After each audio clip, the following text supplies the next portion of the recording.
Welcome to Where Does Food, the food history podcast where we podcast about the history of food. I'm your lead host this time, What? Tim. Tim, what's up, man? You're driving. And that's Elle. You're driving the train today. Yeah, I'm Elle. Yeah, it's been a while.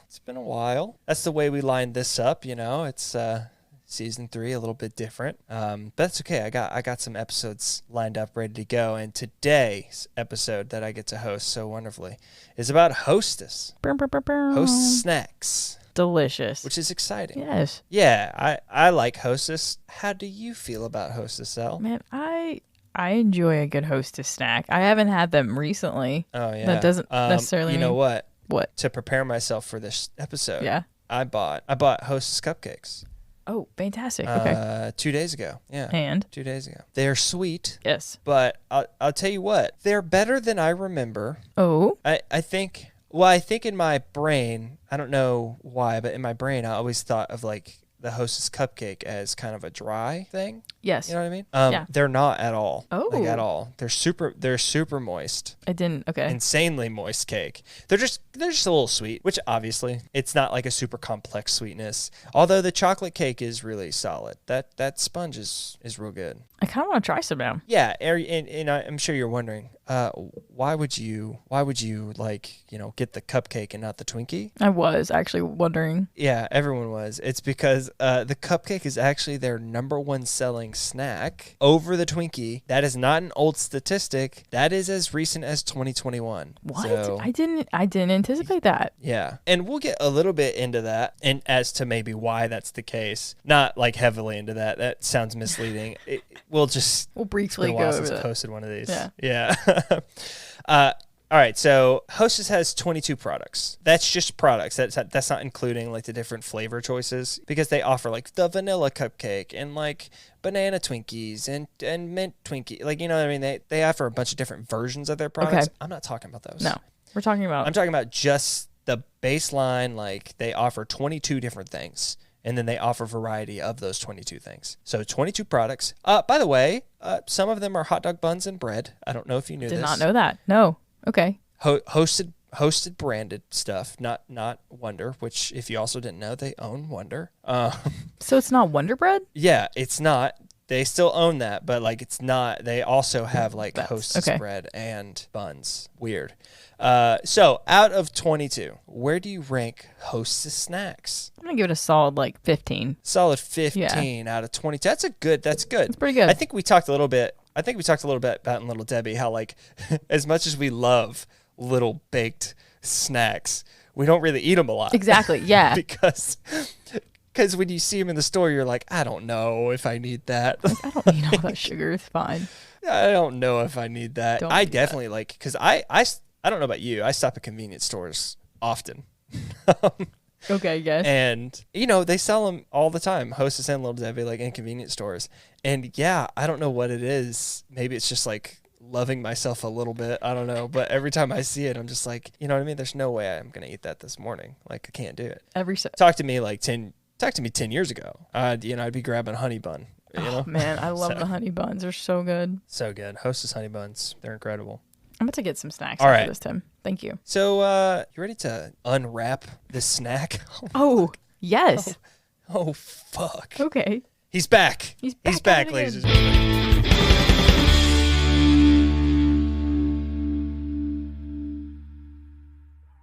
Hey guys, welcome to the ad section. I'm here to tell you real quick about Anchor by Spotify. You may have heard us talk about Anchor at the end of our episodes, is because Anchor is the platform we use to distribute our podcasts. It's totally free. It helps us distribute our podcasts to different platforms. That's how we're on Apple Podcasts. It's how we're on Google Podcasts, CastBox, you name it. They've helped us do that. You can record directly on the app, on the webpage, so you don't even need a super fancy setup. It's super straightforward, totally free. So download the Anchor app or go to anchor.fm to get started on your podcast or whatever you like to do. All right, guys, enjoy the rest of the episode. No balls. Where's the fucking Twinkies? So, the history of Hostess, we're going to go all the way back to 1849. Oh, wow. Okay. I didn't realize we're going back to 1849. Yeah, so, okay. Yeah, 1849. Robert Ward Boyd He opened up Ward Baking Company in New York City in 1849. And this is like the very beginning. This ends up tracking into Hostess. In 1921, his grandson, William Ward, formed United Bakeries. It was then renamed 4 years later in 1925 to Continental Baking, in which they were underneath that for a while. And I'll get to that in a second. In 1924, Continental Baking acquired Wagner Baking Company of Detroit. And then in 25, they bought Tegart Baking, which is the maker of Wonder Bread. Okay, wow. So, all right. And at the time, they were the largest bakery in the States. When we talked about Little Debbie, it was like this cute little family-owned. Mm-hmm. I don't know if it was Depression era, but like it was, around that time. Early. Yeah, it was early, like, and it's just like family-owned. And I think now, like, it's still family-owned, but like another food company like owns them. But like it's not, they're not. I don't think they're public. I think they were also private in that. I was just blown away when you were giving that information of that episode. I was just like, wow, I did not know that little, like, for such a fucking big brand. Hostess is the complete fucking opposite. Let's go. Okay. As you can tell, the guy's grandson, just in his time frame, they acquired like 3 bakeries, renamed like 2 times. Like the mergers and acquisitions that were the occurring. money that goes around in this place is unreal. Yeah, it's insane. Because around that time, they also ended up owning Hall Baking and Panopus Baking as well. Again, so there's like 4 or 5 bakeries that they just own. So they own Wonder. They just own a bunch of these like different snacks, just different companies that do all that stuff. And for a while, around this time, Wonder was for all their bread products, and then Hostess was for their cake products. That was kind of how they divided it. Then in 1995, so you go all the way back up, 1995, Continental Baking merged with Interstate Baking Corporation. The merger was essentially like Interstate Baking kind of took over at the end of it. You know what I mean? It was one of those. Okay. Yeah. So then later they would become Hostess brands, but we'll get to that. So for most of the 20th century, they were Continental Baking. Right around the end, they turned into Interstate Baking, and then pretty early into the aughts, they would become Hostess brands. Ultimately, So their final that's form. like, yeah. So that's just a brief. I just wanted to run through a brief little history, kind of what their beginning was, because a little spoiler here for this episode. I didn't want to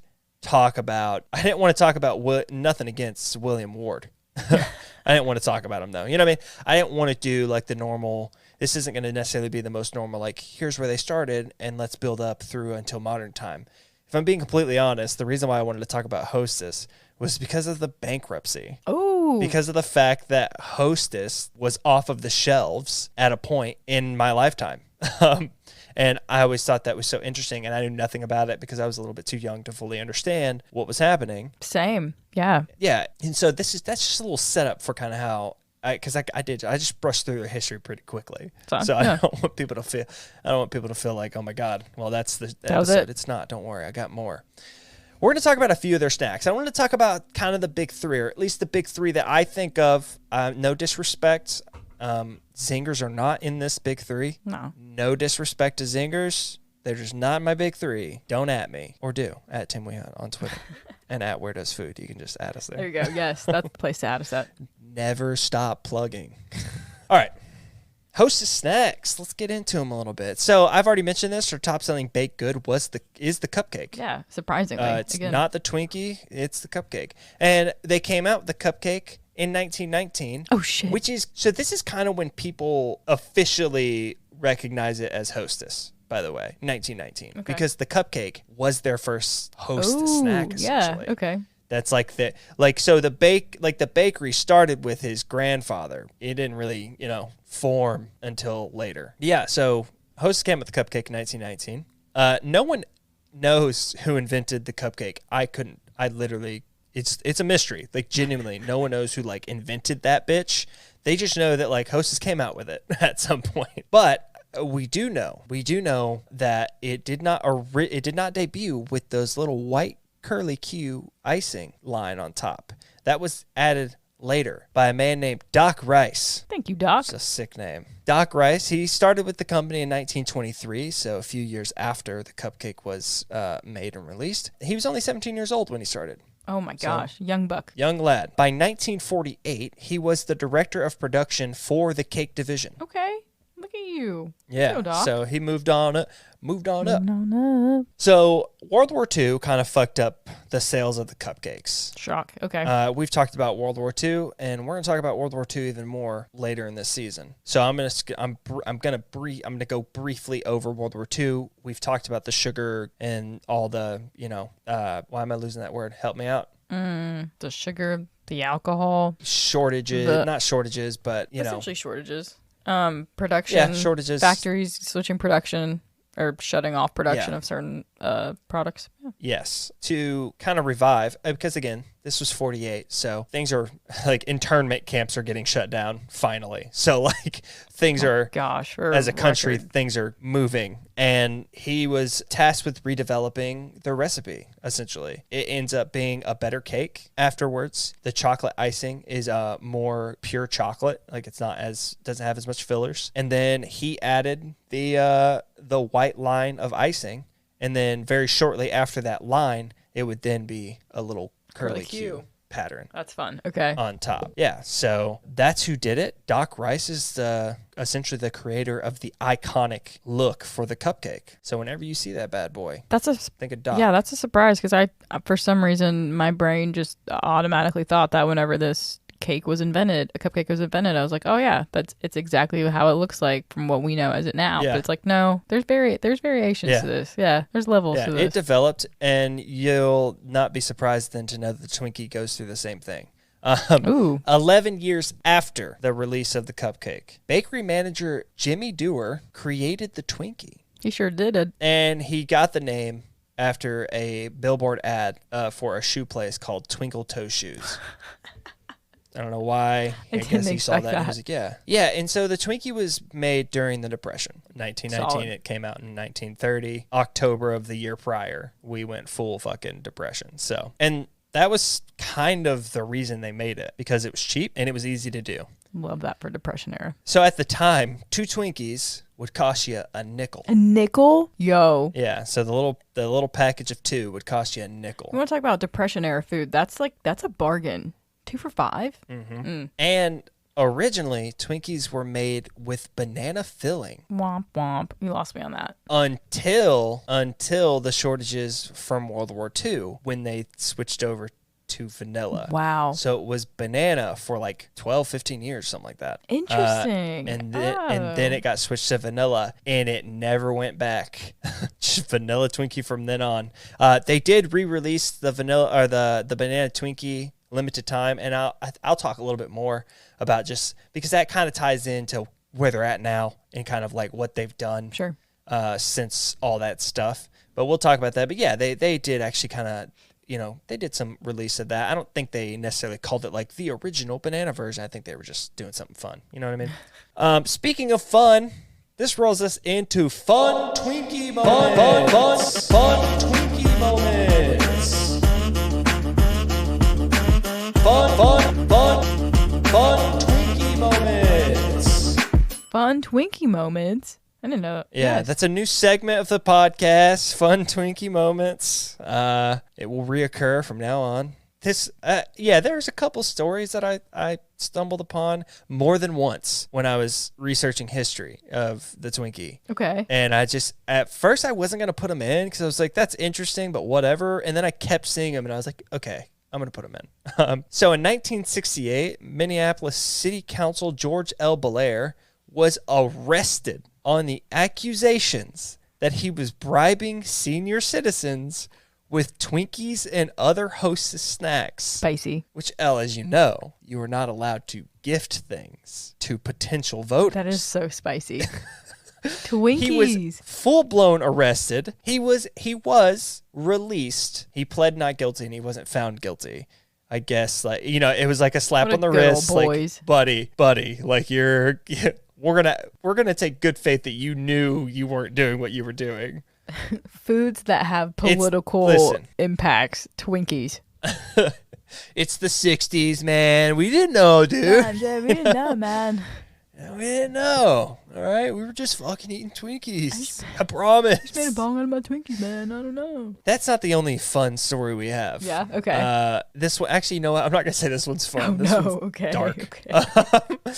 In 1978, a man named Dan White killed San Francisco's mayor George Moscone and city supervisor Harvey Milk. Yeah, and the press labeled his defense the Twinkie defense. Oh no. Okay. Because he claimed eating sugary junk food like Twinkies caused diminished capacity. Here's the thing. Yo. The jury bought it, and they only convicted him of manslaughter. I just and flew they back didn't in my chair. They didn't convict him of murder, saying he wasn't really responsible for his own actions.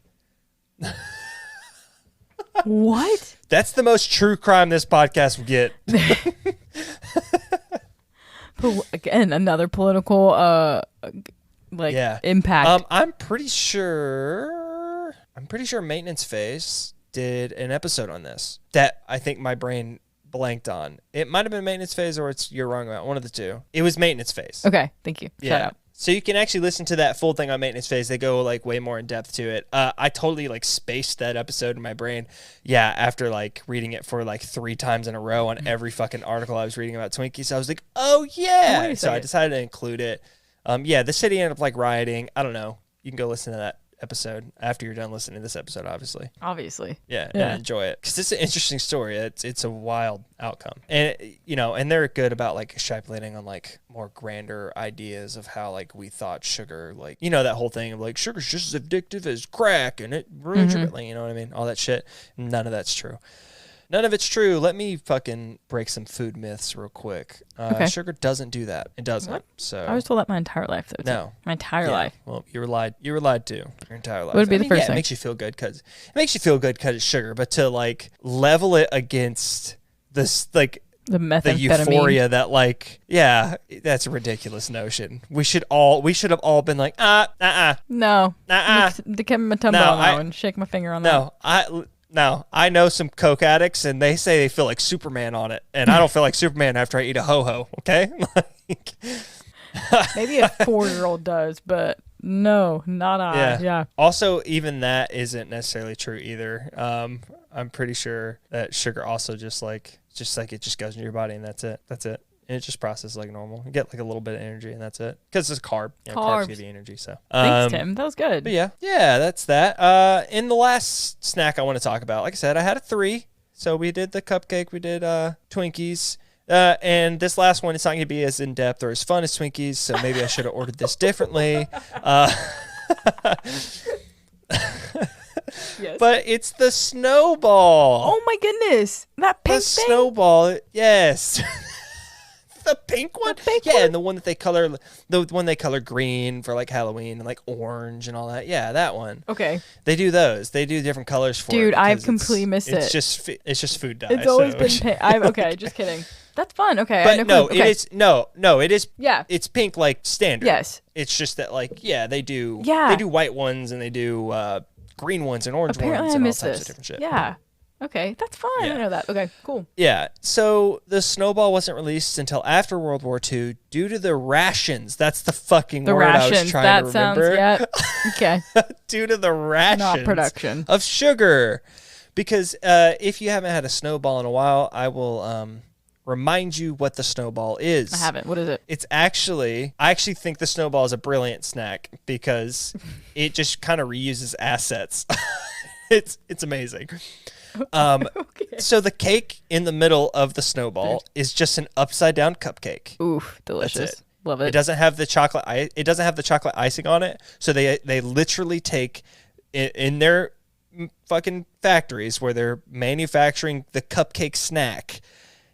There's one line that goes to snowballs and there's another line that goes to cupcakes, and that is it. Yes, okay. I'm already a fan of this production. So it's literally an inverted cupcake. So if you were to split it in half, it would just be an upside down cupcake snack, and then it's wrapped in a marshmallow that's coated in coconut, sweetened coconut. Oh. So marshmallow's just pure sugar, so they weren't allowed to like make it because it's pure sugar. Also, a fun fact is that the frosting in the cupcake is also used in the Twinkie and obviously in the Snowball because it's just an upside down cupcake, as I mentioned before. So it's, and also, even though they're not the same company, I'm very convinced it's the same cream that they use in oatmeal cream pies. Ooh. I had an oatmeal cream pie the other day. It smacked. It was great. But remember, we were talking about how some of the faux, like the make it at your house recipes are like marshmallow included. Yes. I don't know where the fuck people are getting this from.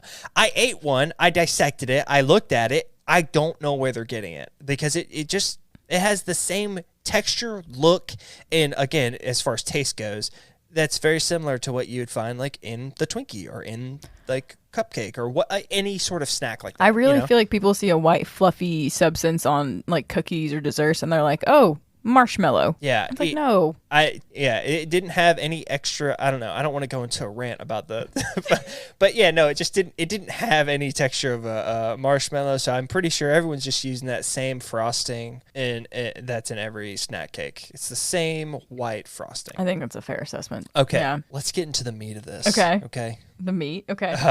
The wild financial troubles of Hostess. So, in 2004, Interstate Baking Corporation filed for bankruptcy. As I mentioned before, in 1995, Capital Bakery got merged with Interstate Bakery. They then just kept operating under Interstate Bakery Corp. So, in 2004, Interstate Bakery Corp filed for bankruptcy. After struggling with labor and commodity costs, they were in debt to the tune of $450 million. Whoa. What? So they filed for bankruptcy in 2004. Oh my gosh. Because they were in that much debt. They blamed it on like labor stuff and commodity stuff, but we'll get into that. In 2009, they come out of bankruptcy. Fuck, 5 years later? Okay. Yeah. Now and here's the kicker. I don't know if you remember when Hostess was off the shelves. It was not a 5-year period, and it was not in 2004 or 2009. It was in 2012. Yeah.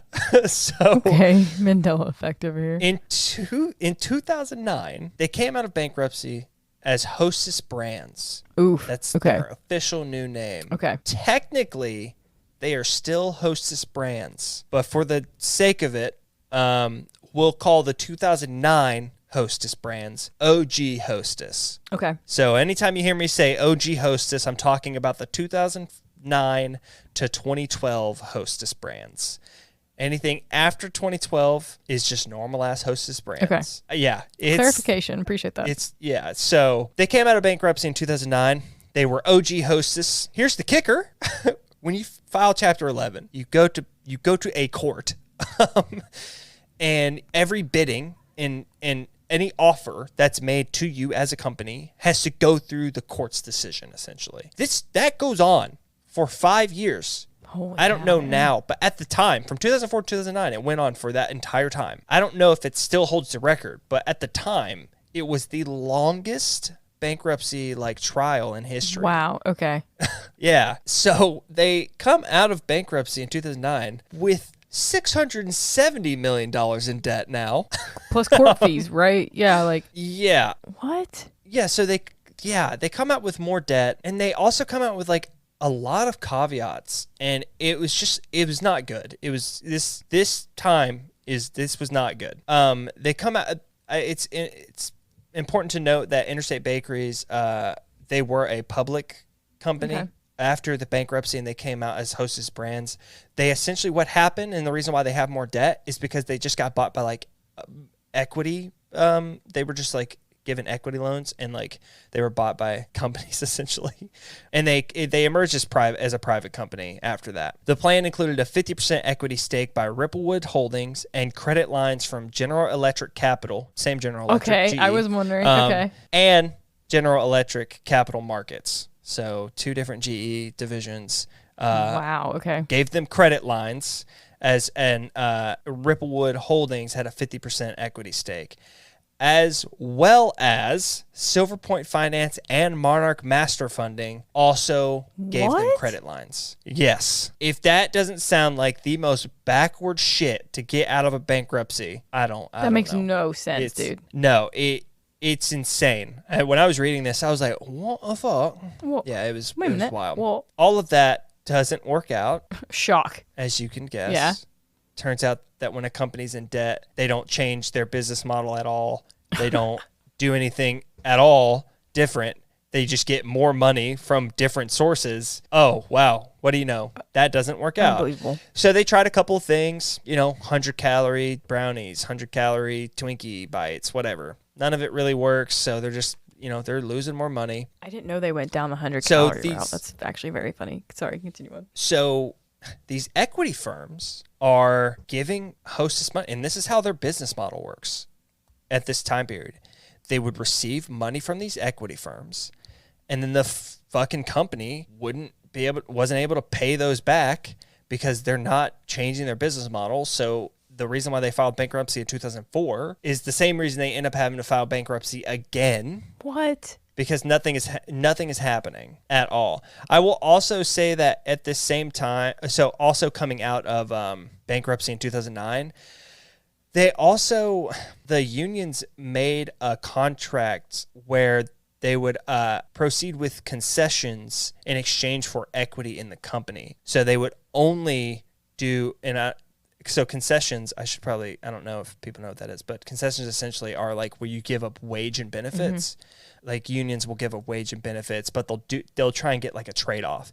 So in this bankruptcy plan, because again, when they went into bankruptcy, they were kind of like struggling with their labor costs and things like that, and like not paying union shit.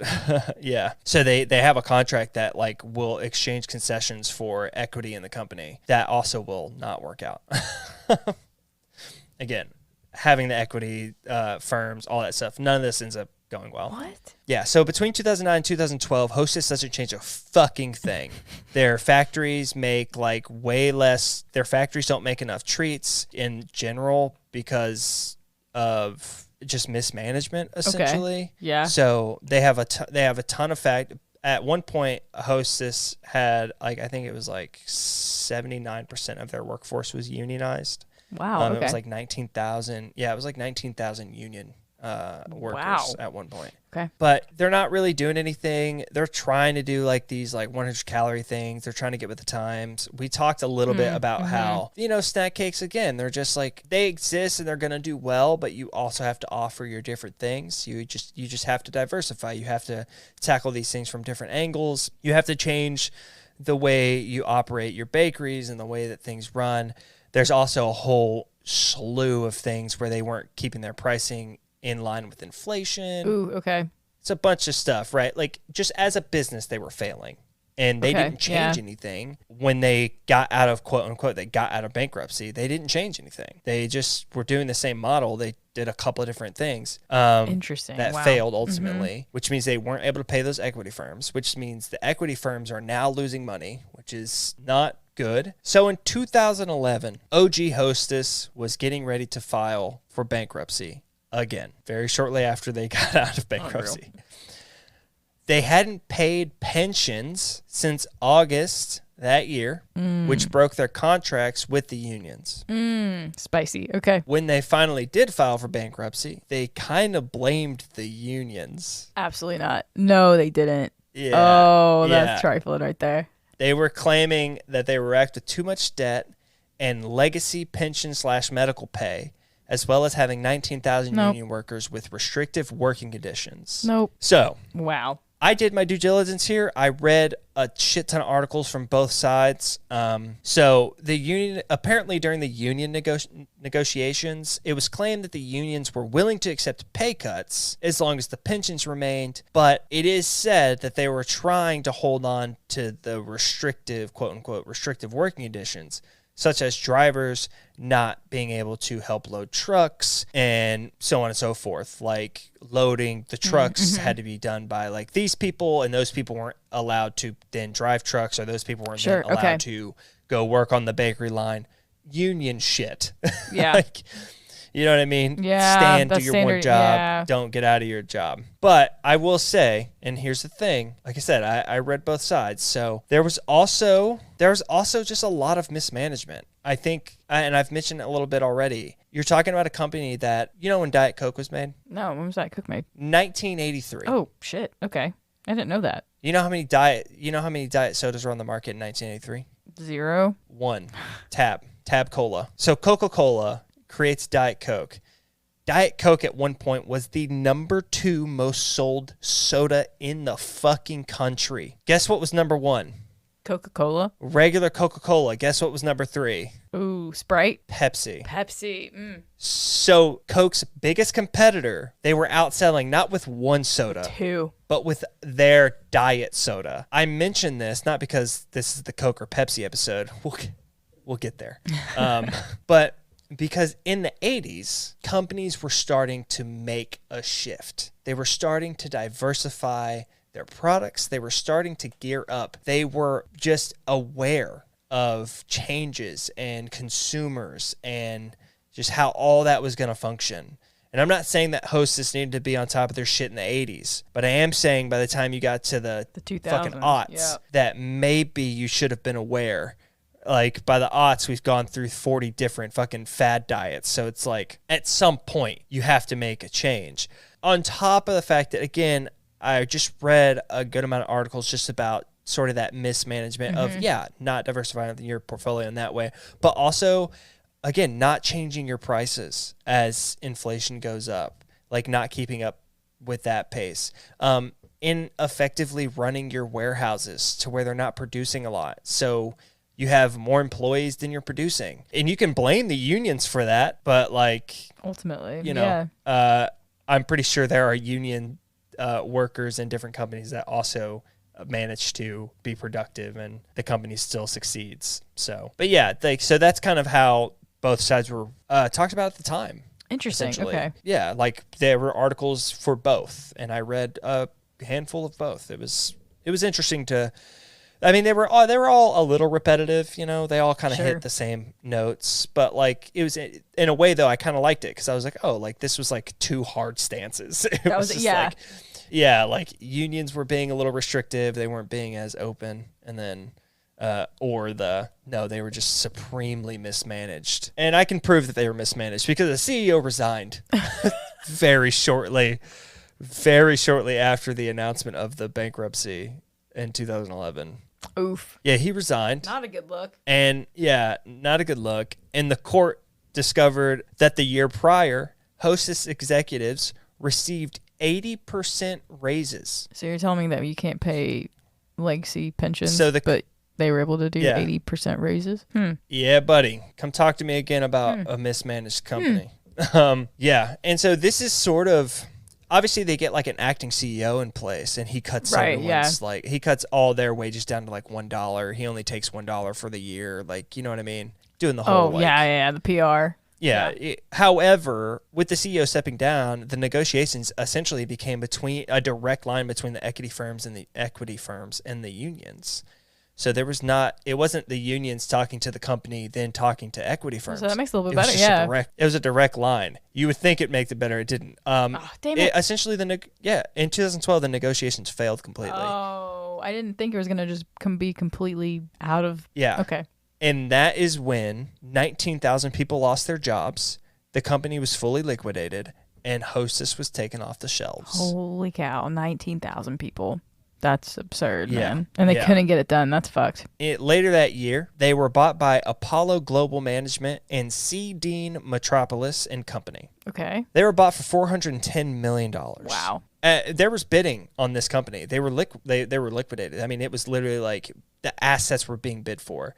There was different companies trying to take different products, a bunch of stuff. Oh, and wow, man. Okay. Essentially, these two entities made a venture investment together and just bought most of it outright for 410. There's like a few stray things that got away, but like other than that, I mean, it was pretty much everything that Hostess was during that time. It still is. Yeah, so they secured the brands of OG Hostess. 7 months went by with no Hostess snacks on the shelves. Okay. And then they came back as Hostess brands. Yeah. So they were still Hostess brands. They didn't change the name. When I say that they literally acquired them as is, they really did. Like pretty much outright. And they were like, okay, cool, yeah, we're just going to keep it Hostess brands. We're going to keep all the things and just keep going. However, they managed the company differently. Okay. Hostess is not struggling anymore. They're actually a profitable company. They might have some debt, but as Not far that- as I'm yeah. concerned, they're like, no, they're profiting. They're making money. They went public during this acquisition, so they're making money on the stock market now. And they just changed the way that they sold things. They use small ad companies. I thought this was interesting. I was kind of looking into what they did, and they use like small ad companies that are really good at just like making viral stuff. Ooh, you know what I mean? okay. Like it's just so like instead of spending money on these big commercials and all this big stuff, they just kind of use these kind of grassroots sort of localized Interesting. I didn't know that. ad Okay. stuff. Yeah, That's and clever. it does the job for them. Yeah. One of the early things that kind of went viral was deep fried Twinkies. They essentially one of the first products that they came out with after the acquisition was deep fried Twinkies sold in the boxes, like in stores. And yeah, so that kind of went viral and like diversifying their portfolio. And another way that they did it was they just started collaborating with people. Like they collaborated with like a coffee company, and you can buy Hostess flavored K-Cups. Yeah, that's right. Okay. For their 100-year birthday, they released like a bunch of birthday cake editions of all their snacks. Like they did banana Twinkies, they did chocolate Twinkies, chocolate mint Twinkies, strawberry Twinkies. They've done tons of limited edition snacks, and they just manage it differently on that front. Now on the back end. The back end. Okay, Tim. So they only brought back roughly 25% of the jobs previously had. 25%. Yeah, about 25% of the jobs. And they're not unionized. Oh, shock. Shock there. Yeah. They also stopped delivering to small businesses. They only distribute to large companies. Gas wipes. So if you don't have like a certain amount of gas stations, or you don't have a certain amount of like grocery stores, you do not get Hostess Treats. It saved them money on delivery. And they only do third-party delivery now. They do not do in-house delivery, which is where part of the jobs got cut, because it saves money on gas and vehicle maintenance and all that. So they do third-party delivery now. That's so sad, man. Yeah. Oh, and also they also cut jobs by just making things automated. Right, yeah. That Yeah. that thing. Yeah, so we live in America, so naturally a lot of the story around that bankruptcy, yeah, it was about the unions and how the unions fucked them, because you pretty much get told growing up that unions only fuck companies and they don't do anything else. And there are downsides to unions, but there are a lot of upsides to unions as well. So, I mean, I'm a pro-union person, Yeah. but also I'm also like more of a pro like co-op person. I'd rather people just kind of like own and operate the thing that they're working at. I think it gives you a much more sense of like ownership yeah. and like responsibility. Yeah. But no, I think unions are also great because you get at least some sort of like, representation for you. Yeah. But yeah, that's fucking Hostess. Dude, what? Okay. That's it. That's the Hostess bankruptcy story. That's what happened to them for 7 months of 2012. Something I wanted to know for years. And I finally got to research it and put it down. I definitely appreciate that. No, when you had mentioned that we didn't have Hostess on the shelves, and I was like, oh yeah, I remember that. But then you mentioned the timeline. I said, wait a second, this doesn't make no sense. So thank you. Yeah. Yeah. Hostess is, very interesting history. Yeah. A lot of just buying other companies. Just straight acquiring. Yeah. Yeah. One of the first companies to just start acquiring other companies and then turn into a conglomerate. And then General Electric, GE being a fucking like using two of their equity firms to like go in on Hostess. So weird. Fucking A. The fact that they got out of bankruptcy with more debt, like more debt, no secured business plan, like shaky union negotiation. Like, and that's how they got out of their 2009 bankruptcy. It's just unreal. Like, as I was reading that, I was like, how? How? And it's like, yeah, it was wild. Wow, we talk about like 2009. That was not a great year for a lot of people. So, no, it wasn't. Yeah, fuck. It was not. No. That was a tough year. Yeah. Wow. Yeah. So it's fun though. So where you at? Oof. Okay. Don't forget at one point. Not only were we I don't know what you would call it, but I guess like a legal podcast. We are also a true crime podcast at one point. Yep. During this episode. as well as a food history podcast. A lot of things happened. It was a political podcast there, too, at one point. Yeah. Yeah. So we are really broad strokes for this episode. Yeah, no, I'm trying to do the thing where we're harsh on our scores. Oh, you're right. Right. You're always harsh, though. No, so 15. Your food scores are always lower. So we're at 15. Yeah, you're at 15 and out of 22. I do want to bump it up a bit for the broad strokes. I need to bump it up to like 18. Okay, an 18. But then I know, again. Oh yeah, no, but then we didn't pay the union out and we blamed it. Oh, damn. We had a mismanagement of our bankruptcy, which like, okay. And then you fucked it up twice. Okay. And then we're going to blame people for essentially just getting what they were promised in the first place as the terms of the agreement for working there. And so I'm like, oof, I don't know about it. So I'm like, it goes up, but it might just stay at a 15, but it did have the potential to go up. Just split the difference. It's gonna stay at a 15. Stay at a 15. That's disrespectful. It went up. So I know that the host doesn't typically give their numbers, but I numbers, always do. Yeah, I always do because I like people to know where I stand as the host, which is extremely biased. The hostess with the mostest. Yeah, the hostess with the hostess. With the mostest. I was a solid 17 for hostess because I'm a big fan. I'm a big fan of Twinkies. Big hostess guy. Yeah, you love Twinkies. And then I ate cupcakes recently, and I was kind of surprised. So then I walked away from that experience totally about it. So I was like, yeah, you know what? Like hard 17 here. Like this is good. And then I read all the stuff about the unions and just how much they bought things. And I'm not gonna lie, it's a pretty dirty history. One thing that sticks out to me the most is the fact that the snowball is just an upside down cupcake. I do appreciate their reuse of products. I will give them that. So it's an 18 for me at the end. I went up. I went up a point after my research. So I was like, nah, yeah, this is good. I can go up one. I mean, if you combine our scores, it's a pretty good score out of 44. Yeah, pretty good score out of 44. You know, it's not low. I just feel a little insulted. I did a lot of work and was expecting at least get a point out of you. But Tim, you got all the points. It's just, it's nothing to do with you. I'm disappointed in Hostess brands right now.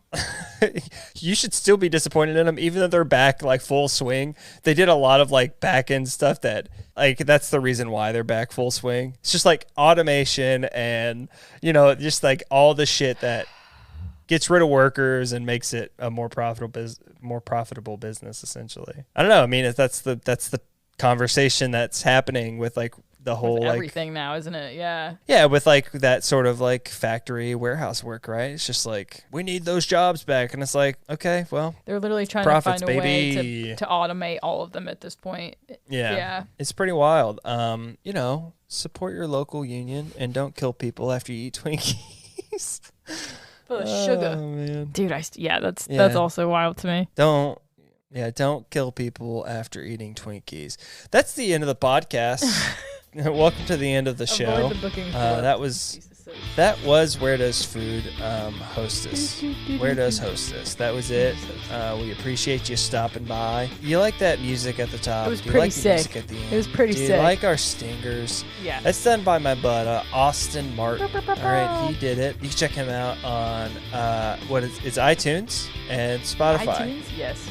Apple Music now. Yes, it's Apple Music. It is Apple Music. But it's sorry. See, this is no, because they're bullshit. You guys know where to find them on Apple. Find them on Spotify Apple Podcasts under Meridian Sky. Find them on Apple Podcasts. Yeah, Meridian Sky is the name. It'll be in the description of the episode. You can also follow us at Where Does Food on Twitter. You can also follow me at Tim Weehunt on Twitter. You can follow Elle at El Chapo with 3 underscores between L and Chapo. Also on Twitter. Thank you. Also on Twitter. Yeah, so you can follow us all on Twitter. Again, all that's going to be in the description notes, the description as well. So you can find it, click on it, find us. You can follow us, engage with us, talk about food with us. Yeah, and just throw some foods at us, and we'll get to them at some point. Sure, why not? That's kind of the point of this thing, is to just talk about food and everything food adjacent at this point. The show is really turning into just food adjacent history. This whole episode is about unions and bankruptcy. It's a part of the story, Tim. I don't have to tell you. It's part of the story. It's part of Hostess. I'm going to tell you guys. They got a rich history with it. I don't know. Recent history. And also, you can check out the podcast, more of the podcast, wherever you listen to podcasts. So Spotify, Apple Podcasts, Google Podcasts. We're out there. You can find it. You can go to home base, which is anchor.fm/where-does-food. If you go there, you'll see a supporter button and you can buy us a coffee. That'd be cool. We don't do like anything special for that. It is literally just a donation button. You can donate for one time. You can donate multiple times. Doesn't matter. I've said it for the last few. Trust me, there is bonus stuff in the works. It just takes time and energy and effort, as well as doing the main podcast and life. So we do we do bonus stuff when we want to drop some of that stuff and maybe get more consistent with it, but no promises. Definitely no promises on that. I don't know if I have anything else to say. I think you've hit all of it. You hit the socials. You hit the plugs. Guys, check out the rest of the back catalog. Got some awesome episodes. Check out Elle's episode. She's a better researcher and presenter than I am. Team effort. I'm an idiot, so I'm good at just being an idiot. So go check out all those. Either way, we'll see ya.